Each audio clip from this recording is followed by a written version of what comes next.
Kita ziarah kubur hari Jumaat. Atau pagi Sabtu. Adakah roh tahu orang yang ziarah kubur? Padahal dia tak bersama jasad. Adakah ia telah mula merasai nikmat atau sebaliknya? Baik. Tubuh badan kita ni ada dua. Pertama, hak ni. Hak kita boleh pegang. Dia panggil jismun. Jasmani. Yang kedua, bateri kita dalam. Roh dia panggil. Rohani. Allah buat roh dulu. Jasmani kemudian. Roh kita sudah ada ketika zaman Nabi Adam hari itu lagi. Faham tak? Di dalam syurga. Ketika kita ditanya oleh Allah dulu. Roh ada dah sebelum kita ada. Bila masa Allah nak buat kita, Allah jadikan kita berjisim. Daripada seketul titik mani. Dan jadi seketul darah. Kemudian menjadi seketul daging. Lalu Tuhan bentuk 4 bulan tiup roh. Roh sudah ada. Tiup ke mana? Makna tiup itu masukkan ke dalam janin, jisim tubuh kita. Jadi roh dulu, jisim kemudian. Sebab tu kita tidak tahu bila tarikh hari jadi kita. Yang kita tahu hari lahir kita. Faham tak? Hari lahir, hari jadi berjuta-juta tahun dulu Allah buat dah kita dalam bentuk roh, alam arwah. Faham tak ke? Baik. Bila kita bergabung dua ini, kita ketika umur 4 bulan. Nabi cerita bila 4 bulan malaikat pun datangkan roh kepada jasad dalam perut mak kita lalu hidup. Sekarang kita gabungan combine dua, jasmani, rohani, berjalan ke sana kemari. Bila sampai masa kita akan dipisahkan balik. Yang cabut roh kita malaikat Israil alaihi salam. Yang mematikan Allah.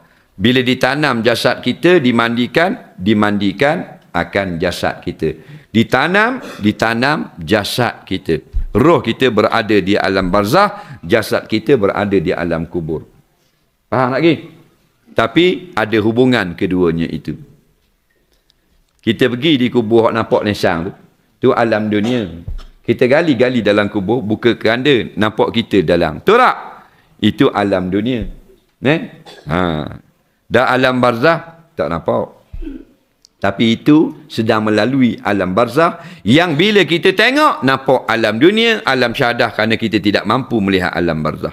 Maka roh kita berada di alam barzah. Sebut dalam hadis diangkat ke langit ke dalam syurga. Kita tak boleh nak reka-reka. Baik. Apabila diberi salam, bolehkah kita jawab? Hadis menjawab, jika Allah izin, Allah akan kembalikan roh dan menjawab salam.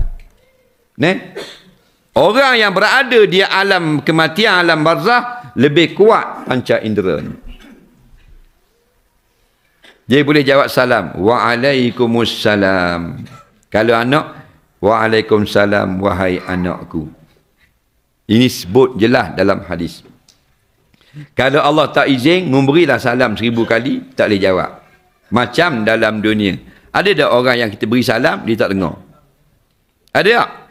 Ada tak orang yang kita beri salam, dia dengar tapi tak mampu menjawab? Begitu juga dengan alam kematian. Semua ni dengan perintah Allah. Faham? Dah kenapa kita tak dengar? Kerana telinga kita tidak kuat. Dah mana kita beri salam, roh dengar. Kerana dia berada di alam roh. Alam yang sangat kuat panca inderanya. Dah kalau kita dengar, kita pula cabut roh. Tak? Pergi kubur, Assalamualaikum. Waalaikumsalam. Lama tak mari. Apa kita? Tak? Jeng kita mati. Siapa nak pergi kubur kalau gitu? Kemudian wajib kita percaya adanya azab, adanya nikmat di alam barzah. Yang menolak adanya nikmat dan azab ini ialah orang-orang yang sesat lagi menyesatkan.